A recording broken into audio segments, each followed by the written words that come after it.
আলহামদুলিল্লাহ,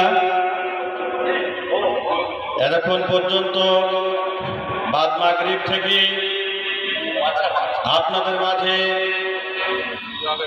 আলোচনা করেছেন মুরব্বী মুফাজ্জির মোহাম্মদ আতিকুর রহমান, বজরপুর দাখিল মাদ্রাসা, বাগমারা, রাজশাহী। সম্মানিত দিনী ভাই, আমাদের মাঝে আজকের মহাসম্মেলনের সম্মানিত সভাপতি মঞ্চে আসন গ্রহণ করেছেন 14 বড় ভাই জনাব মোশাররফ হোসেন পান্নু ভাই, বিশিষ্ট ব্যবসায়ী পরিচালক, ইফতিসিয়াম এন্টারপ্রাইজ, দেউলিয়া বাস স্ট্যান্ড, বাগমারা, রাজশাহী।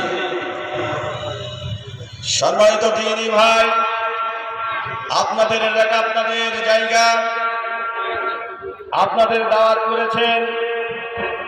আপনারাই যদি মেহমানদেরকে অপমান করেন তাহলে সবাই অপমান হয়ে যাবে।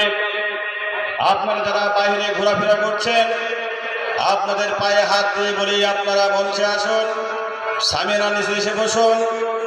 আমাদের মাঝে বিজ্ঞাপন ঘোষিত বক্তা উপস্থিত হয়েছেন।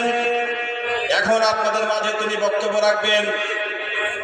অবশ্যই ভালো বক্তা, ভালো লাগবে এবং কোরআনের সামিয়ানা নিচে বসলে আল্লাহ তাআলা রহমত এবং ফেরেশতারা আপনাদের জন্য দোয়া করুন, বলেন সুবহানাল্লাহ।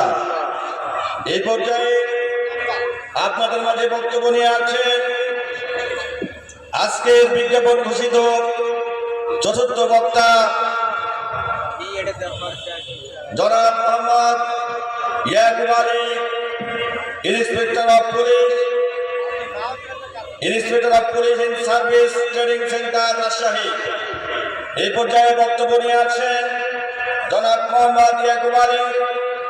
তাকে তার মূল্যবান কোরআন ও সহিহ হাদিস থেকে বক্তব্য রাখার জন্য অনুরোধ করছি জনাব মোহাম্মদ ইয়াকুব আলী ভাইকে।